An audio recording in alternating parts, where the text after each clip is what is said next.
ein sportlicher Sieg, den selbst Ex-US-Präsident Donald Trump abwertend kommentierte. Auf einer Wahlkampfveranstaltung in Montana sagte Trump, er wollte der Frau gratulieren, die vom Mann zur Boxerin geworden ist. Allein diese Äußerung, die macht ziemlich deutlich, wie politisch aufgeladen die Diskussion rund um das Geschlecht der algerischen Boxerin Iman Khelif ist. Nun hat sie in Paris im Weltergewicht tatsächlich Gold geholt, wie Andreas Schissler berichtet. In Algerien wird gefeiert, was das Zeug hält. Und sie ist der Grund dafür, Imane Khelif, die erste algerische Frau, die Olympiasiegerin im Boxen ist. Nach den ständigen Diskussionen über ihre Geschlechterzugehörigkeit ist es für sie ein sportliches Happy End und wird dafür auch auf der Pressekonferenz beklatscht.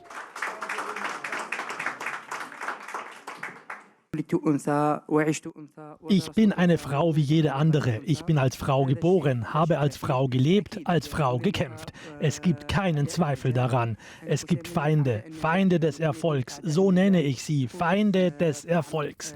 Und deren Attacken verleihen meinem Erfolg einen ganz besonderen Geschmack.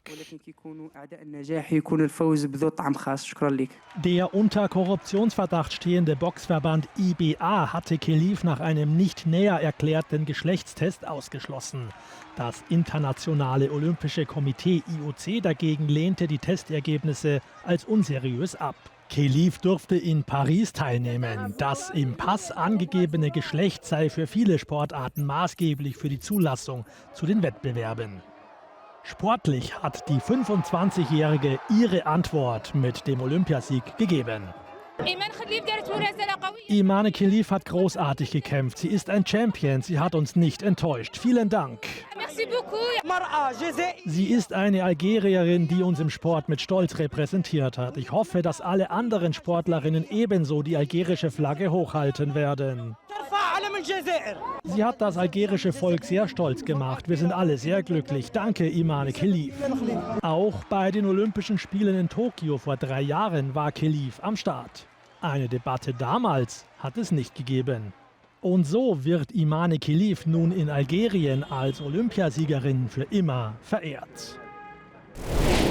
Aber Christian, wir müssen auch über Imane Khelif sprechen, die also nun oder man kann fast sagen, trotz all dieser Diskussion um ihr Geschlecht, die Goldmedaille geholt hat im Weltergewicht. Nun ist dieser Wettkampf quasi für sie durch, aber die Diskussion, ist die damit beendet? Wahrscheinlich nicht.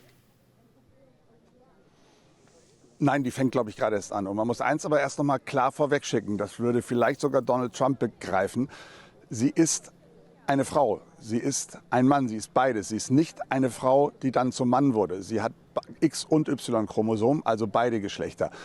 Das ist also erstmal auf der sportlichen Ebene okay. Sie hat ihr Leben als Frau gelebt. Sie hat als Mädchen ist sie aufgewachsen, als Teenager mit Boxen angefangen, als Teenagerin, dann als Frau geboxt. Aber eins ist klar, die körperliche Überlegenheit, die aus diesen Konstellationen erwächst, die ist unfair für ihre Gegnerin, auch wenn sie selber nichts dafür kann. Da müssen Lösungen her. Wo die liegen, das müssen wir abwarten. Wird jedenfalls echt eine schwere Nuss, die zu knacken ist.